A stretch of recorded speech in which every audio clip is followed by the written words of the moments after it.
beautiful people, and welcome to another episode of the Fab Chicks podcast.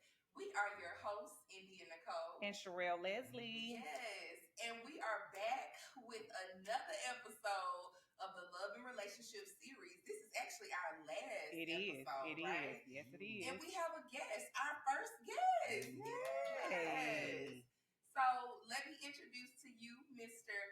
Kelby Shipp. He will be speaking to us today from a widower's perspective about our topic, which is navigating the loss of a significant other. Yes. So I wanted to have this episode because we've been talking so much about what to do when you're in a relationship. But some of our listeners have actually been in relationships and experienced the loss of a partner. Yeah. So I didn't want to leave them out. And also, unfortunately, this may become true for some of us at some point in our lives. If you're married, it's till death do you part. So we all got to deal with this at some point in our lives because death is inevitable. But I wanted to get someone's perspective. Also, bring a male into the conversation as well, and not just women all the time. Right, absolutely.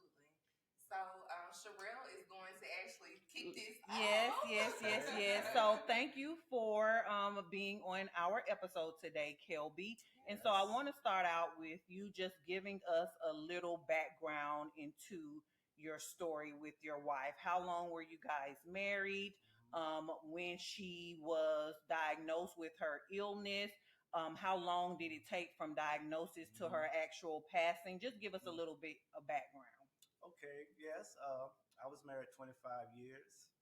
And one thing about my wife, she did tell me up front what she was going through. Okay, so she already was diagnosed with the illness when you married her. Yes. Gotcha. But the thing about it is, somebody telling you about it and seeing it is two different things. Gotcha. So she always told me about it, but new person, new love. You think about other things besides that in a way. Right. Because you haven't seen it before. Right. So, as time went on and went to dating and getting married and everything still was cool. Mm-hmm. She had little ups and downs, but still haven't seen it. She have seen it before. Gotcha. Still telling me about it like, babe, this could get serious, but just hearing it, not seeing it. Right. But when it happens, then you notice that she's not as beautiful, as nice, and as kind, because she's going through something. Right. Then you see it. Gotcha. So what was she diagnosed with? Was it lupus, I believe? Lupus. Okay. Yeah. This is really good for people who is also with someone that suffer from chronic illness. Right. Because that within itself is taxing. Right. Regardless of what the diagnosis is, Yeah. a chronic illness is taxing on a relationship. And like you said, Kelby, you hadn't seen it yet. Haven't seen so, it yet. saying something is, hey, it can possibly happen, but you're not seeing it. You kind of just put it in the back of your mind. Put it in the back of your mind because you're steady enjoying life with your new friend, your new lover. Yeah. Y'all doing things. Then when it happens, then it shows how much you love her. Mm-hmm. It shows how much you care for her. Gotcha. And it shows how much you're willing to endure it. So you have to be prepared. You can't be prepared because someone just telling it to you. Right. When you start experiencing it, and we talking about something that could go for months. When I say months, I mean like 2, 3, 4, 5, 6 months. Mm-hmm. And almost a year. Yeah. So that means you have to sit in. You have to take care of them. Mm-hmm. And it goes to show how much that person means to you. That's what it really goes back to. How much she means to you. Right. So I'm sure you were working during the time. Right. So how did you handle working and then having to go home and care for your sick spouse? Yeah. Got to be strong. And it goes back to how much you love that person, how much you care for that person. If you care for, it's easy. If you're on the fence, it's going to be kind of hard. So you can say that was your driving force, your devotion and love and care for your wife, right? That was it. So I did hear you say that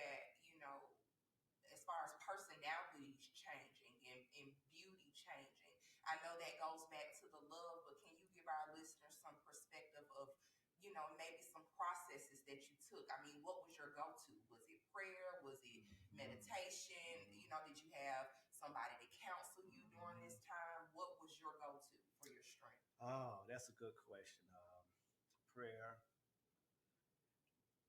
Sometimes you don't have nobody to lean on.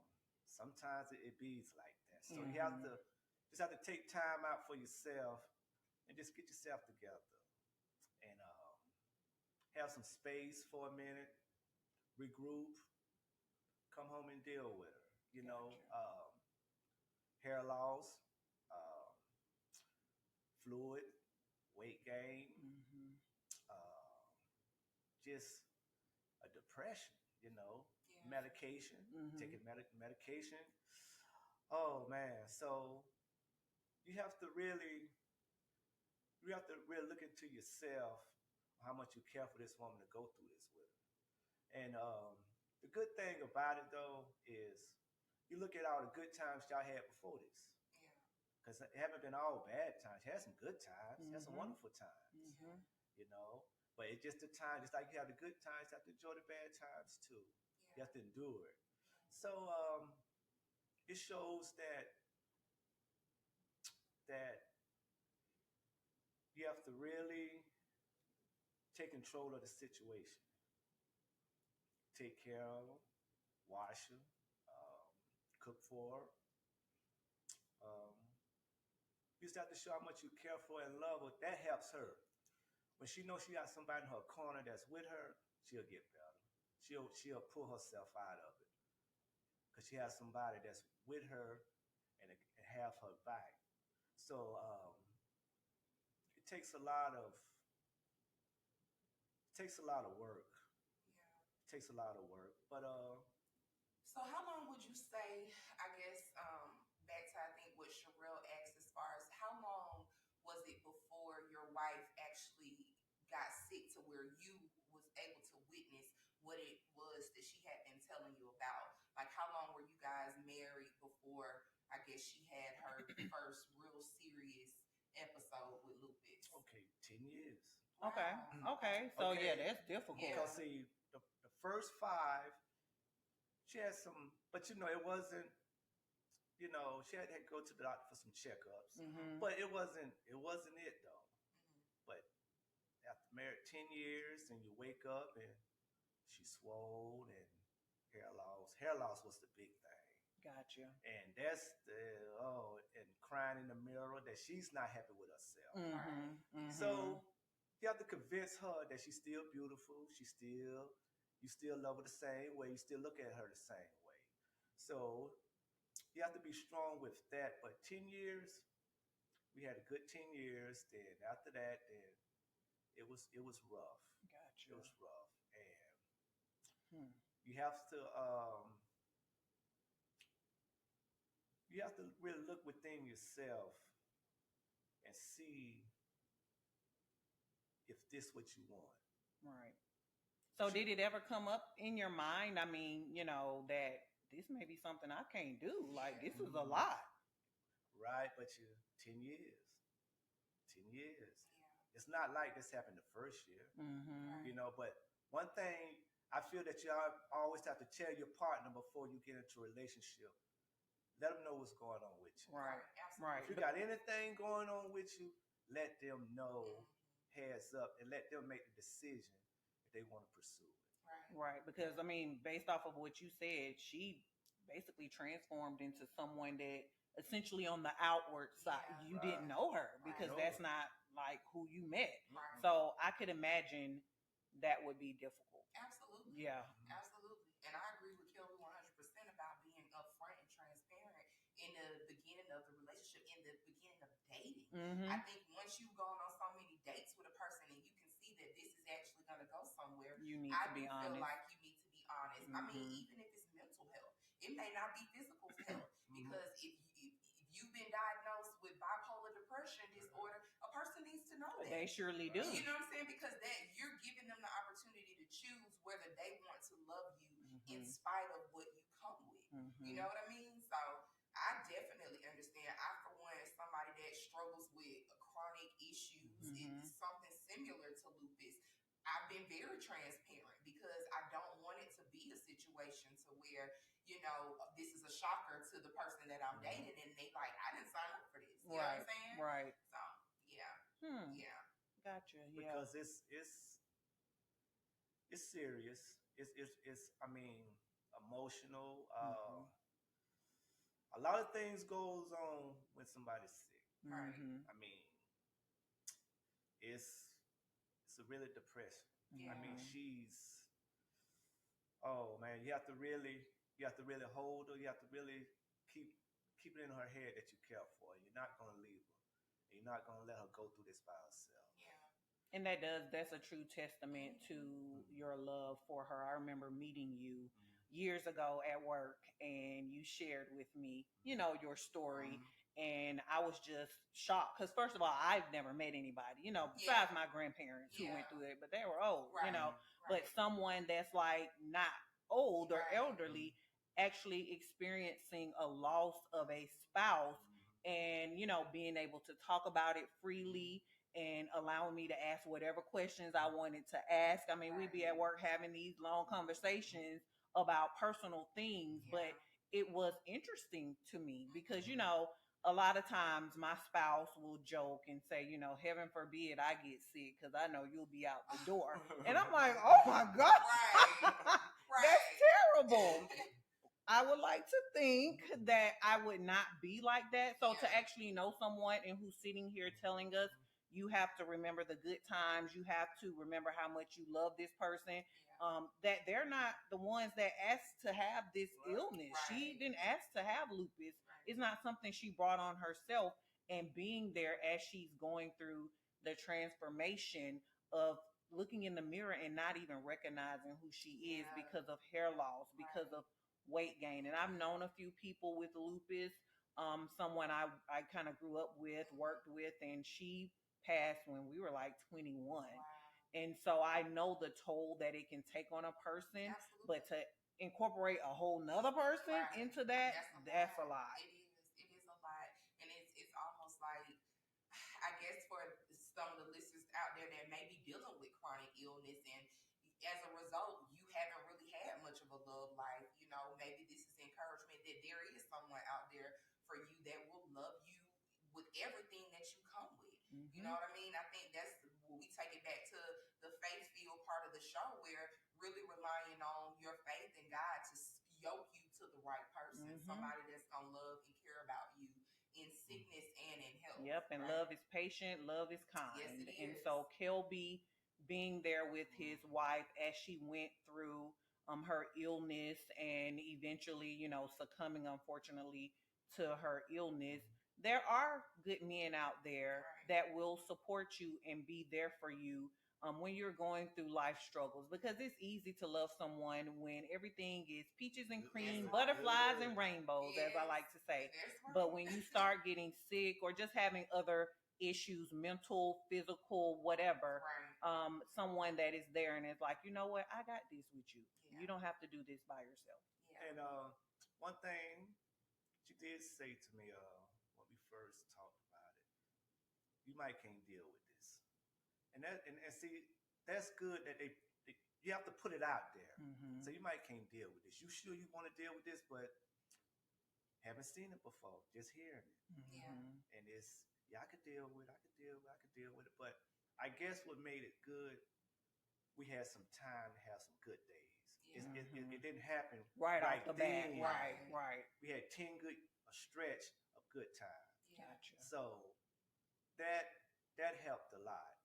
So you have to have some good times and you have to have some bad times. But I say this to anybody who's dealing with this: if you care for and you love them, stick with them. It's easy. It's easy. Gotcha. And the thing about it, you couldn't. It's hard to leave somebody like that. Yeah. Because if you leave them on top. Right. Leave them at their lowest point. Right. Gotcha. If you're gonna leave, if you're going to vacate, make sure they on top. Then vacate. But don't leave them at their lowest point. Yep. I believe it's a special kind of karma for situations. Right, because I was like, some people will leave you at your lowest because they can't deal with it for whatever reason. But you reap what you sow. I am a firm believer in that, and I like that you said you leave them at the top, not like at their lowest. Right. You know, I think about when you say that, Cheryl, I think about the Tyler Perry movie, The Diary of the Angry, the Angry Black Woman, where with Kimberly Elise was the character. And remember how that girl, she was all there when it was glitz and glam, and she could, you know, blow some commas in the ball, but as soon as that Negro she was fell, like, peace out, because she was like, I ain't signed up for this. I did not sign up for this. And a lot of people will have that type of mentality. I did not sign up for this. You know what I mean? So it's no different if tragedy strikes a car accident that leaves your significant other paralyzed. These are all of the things that you have to take into account when you enter into a relationship with someone. Yes. You do. Absolutely. You do. Absolutely. So Kelby, tell us a little bit, I guess, after your wife's passing, where did you find yourself? Because I know just from us speaking personally, and you shared with me, that was probably some of your darkest moments. That was hard. Yeah. Because now your better half gone.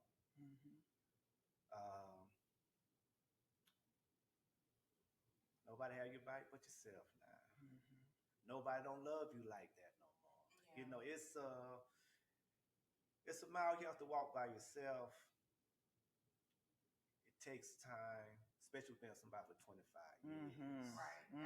That's a long time. That's a long time. I mean, everything is about her. I mean, she's all around the house. She's all in the room. You still smell her. Her clothes, everything is built around her. Yeah. You know, so that means you have to. It's like you have to really clear out that you don't want to get rid of her stuff. It's a lot of things you holding on to that you have to get rid of. You feel alone. Oh man, it's you really have to get a handle on it, because this is a woman that you love, this is a woman that you care for, this is a woman that you rock with, this is a woman that you just, that was your world. Yeah. 25 years, that's your world. You did everything with her. Yeah. You know, so that's tough. So but each day get better and better. Just have to take your time, take care of yourself, and just keep moving. Don't slow down. Just keep moving. You're gonna be depressed, but hey, it's a good feeling in a way, because with me, what made me feel good is I helped somebody get where they need to go. Wow. Besides suffering on the way. Wow. If that was her road out of here, I made her road smooth. I didn't make her road depressing. I didn't make her road rough. If this way, I made it easy for her to move on. Yeah. So it wasn't hard for her. The only depressing thing with her was she knew how it was beating me. That's it. She started seeing the wear and tear on me. She started seeing me looking kind of not myself. Right. So that started making her feel like, baby, it's catching up with me. Yeah. Finally, it walked me down. But when it walked me down, though, she was on her way out. So she didn't really get to see it. Yeah. But I felt that I made her life easy. Besides, by she being somewhere depressed by herself, can't take care of herself, can't do for herself, that's a hard road to get up out of, y'all. Yeah, it is. But I made it comfortable for her. When she left, I seen her. She had a smile on her face. I looked in her eyes. She grabbed my hand. She said, "Kelby, you're gonna be all right." And I seen the life go out of her. And that right there, I never seen the life go out of nobody when they looking at you. But that's a sight. That's a hard sight to see, because you got somebody holding your hand, they looking dead at you, and it's like you see them just go. Yeah. The soul leave. You're right. The soul just leave, and when the soul leave, they still looking at you. So I closed the eyes, and that was. I said, You're on your way now. But I made it easy for you to leave. You didn't suffer. You didn't want for nothing. You wasn't in need for nothing. Everything was comfortable for you to ride. Yeah. So I didn't make it hard for you. I didn't make it. You didn't suffer no more than you had to. Right. Right. So you left peaceful. Yeah. That's you know. So and that's a great way to go. right. My cousin died 2021, I think. She was 40. She was diagnosed with stage 4 colon cancer back in 2019, and she was with her husband and her father, and they got to see her transition. Yeah. And she had a tear roll down her face, and her Yeah. soul left. And so just watching that, I know it does something to you. And I feel like almost, it may give you just a better and deeper appreciation and understanding for life and death. Absolutely. That's heavy. Yeah, it is. And something that he said that it just it hit me when he was like, I made it comfortable for her. To me that's everything, because in my opinion, that probably prolonged her That's life. what I was thinking. That's probably why she did. lasted as long as she did, was because you made it comfortable for her. Because when you're miserable, you just give up all hope. Absolutely. She probably was fighting as much as she could to stay, because you made it a safe and easy place for her, instead of it being drama. I mean, you got people that go through all sorts of craziness, and they are going through a chronic illness. And I'm like, well, no wonder they succumb to it so quickly. Look at their environment. Exactly. Absolutely. Intimacy. No. Intimacy. That was my next question. Like, how did you deal with that? Because I'm sure with her being so ill, there was a lack of. There was a lack of. Because she dialysis. She had a port, so we went like 8 months, 7 months, 5 months, 9 months. Yeah.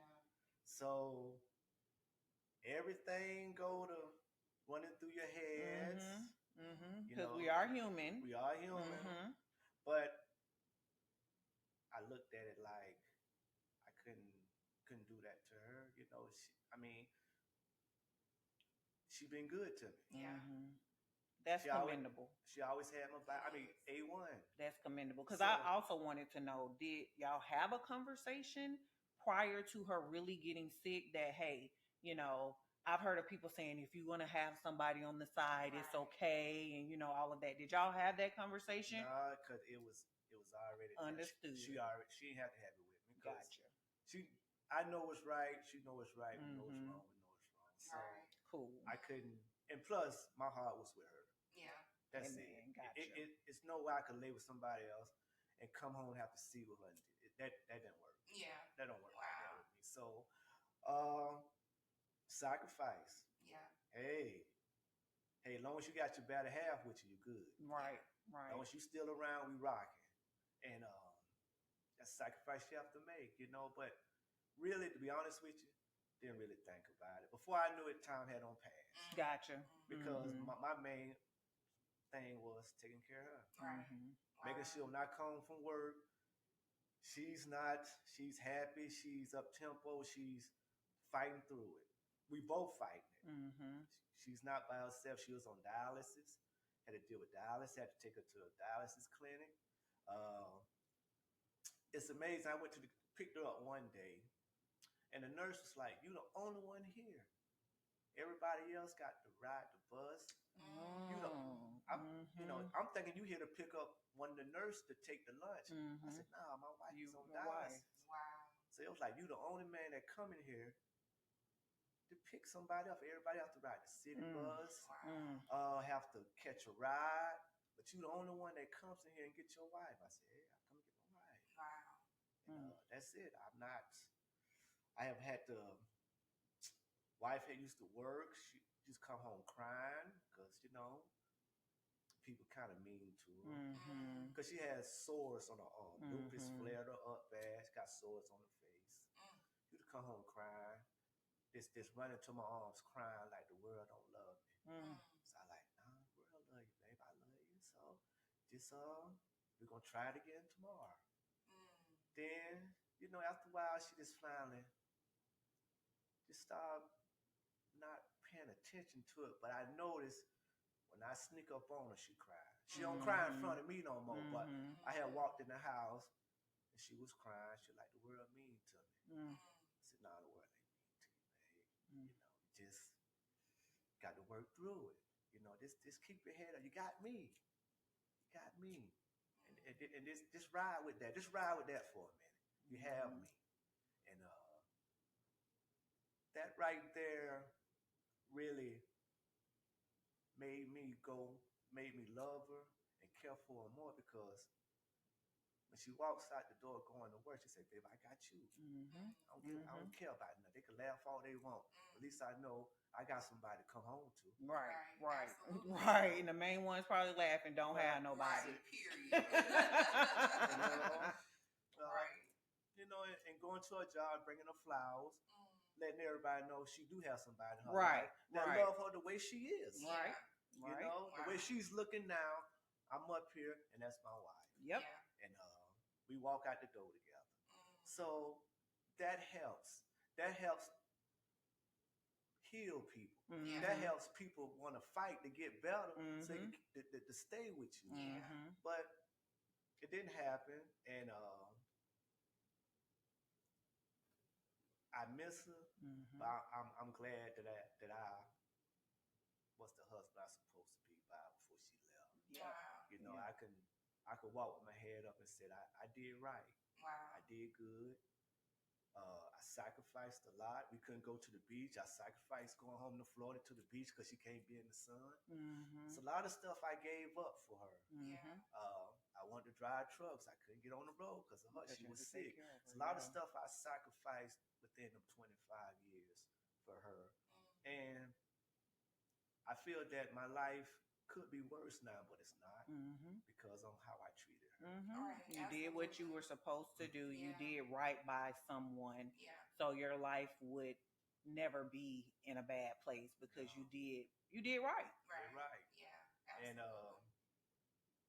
that's what you're supposed to do. That's what you're supposed to do. You do that for somebody who you care for. Right. And because I look at I would love to have somebody do that for me if I was behind. Me too. Just listening to your story, I'm like, I hope if I'm ever in a situation like that my husband has my back, and also, I got his back. It is, it, like you said, you with someone, you marry someone, it's for better or worse.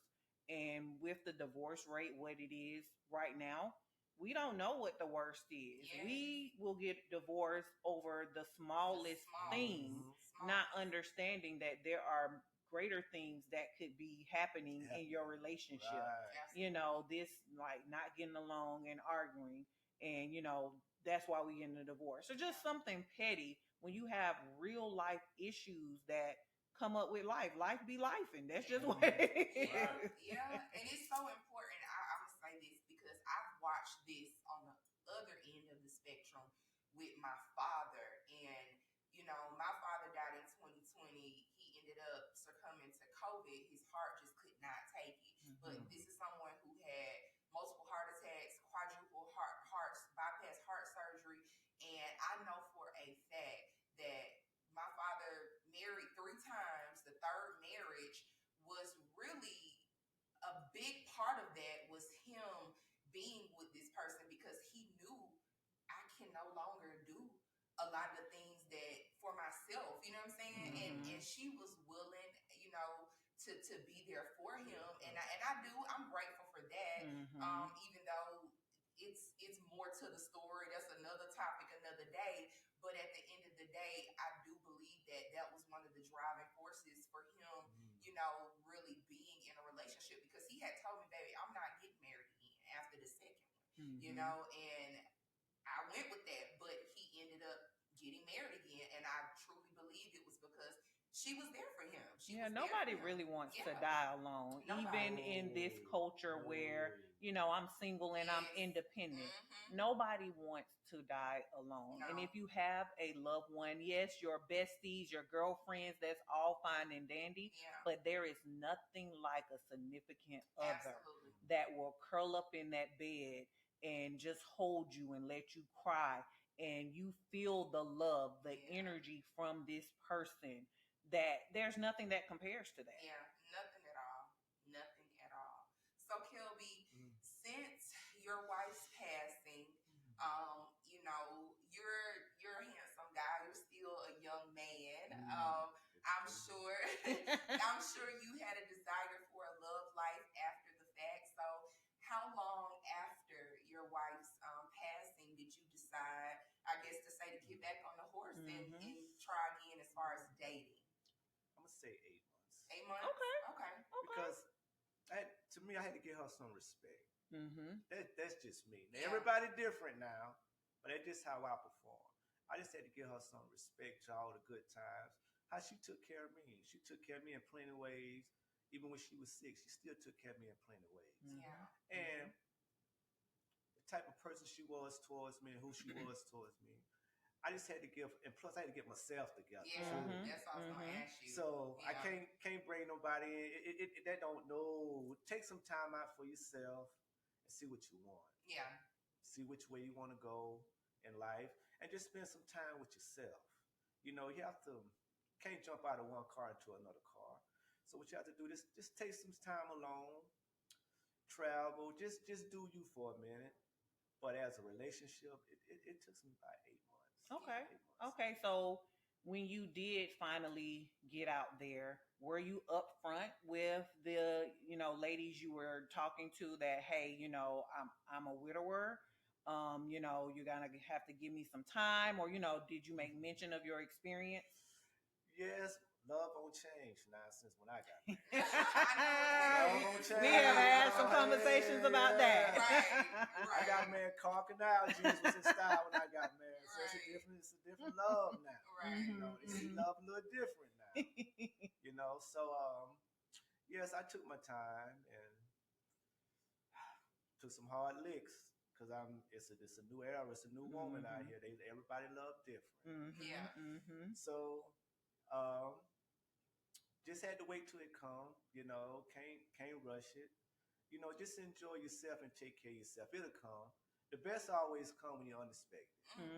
It does. It don't come. You never get the best when you're looking for it. Ever. That's why I tell women all the time, don't look. Don't look. Right. And when it comes out of a direction that you never know it. You know, you can't imagine. Yeah, me and you had this conversation about not looking for it either. Right. So, but when it do come, you enjoy it. Be upfront. Let them know what you're going through, what you've been through, and let them make the judge if they want to make the choice if they want to deal with you or not. Yep. Because that's what happened to me. I was made the choice. You want to deal with this or not? Yeah. That's it. Now this what it is with me. Can you deal with it or can you not deal with it? I took the chance and I dealt with it. Yeah. And do I regret it? No, because I found out who I was. I found out what I can do. I found out what's in me. That's a word I hear all the time. It's not in you, but you know, I found out that I can do this. Yeah. I can make this woman happy. I can make her comfortable. I can get her through this. That's a different level of strength. Yeah, a different level of strength. So I felt good. So I know who I am. I know what I can do, and so far as of right now, I'm doing pretty good. Life is peaceful, and I'm enjoying it right now. You happy? Cool, Are cool. you happy? Happily dating? Or? Yes, I'm happy. I'm very happy. Very happy, enjoying life. That's good. But I think that if I didn't take care of my wife and being a good father, good husband, I don't think I'd be where I'm at now, though. Yeah.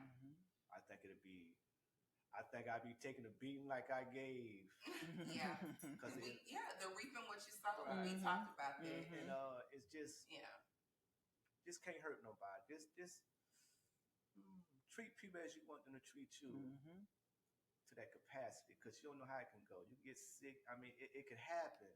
Anything Unexpectedly. could happen. Unexpectedly. But You you, just but don't you, know. but you want to be treated nice too. Mm-hmm. You Absolutely. want to be treated with a kind heart too. Everybody, you want to be treated good too. Right. So have love in your heart, and treat your companion nice and love, and let her tell her, hey, I love you, babe. Um, and I want us to stay together, and we're gonna work through everything. We're gonna get through it. We're gonna get That's through right. it, We're you gonna get know. through it. This was Absolutely. an awesome, It was. awesome episode. Yes. I think this is probably one of my favorites. I was thinking the same thing. I was like, oh, yeah. this might be my favorite. Yes. Yes. To hear the perspective from someone who's been through something that neither one of us have been through. And a guy. Also a guy. Yes.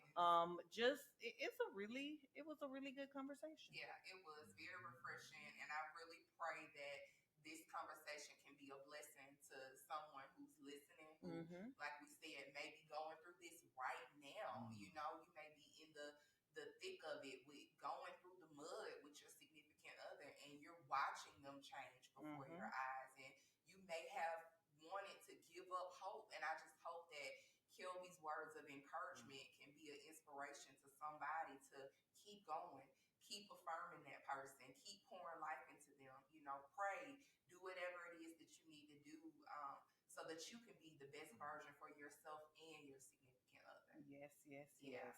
Absolutely. So thank you, Mr. Kelby Shipp. Thank you for having me on. Yes, we appreciate you coming on the Fab Chicks podcast today. Yes, and so until next time, beautiful people, you guys remember that God loves you, and so do we. Peace.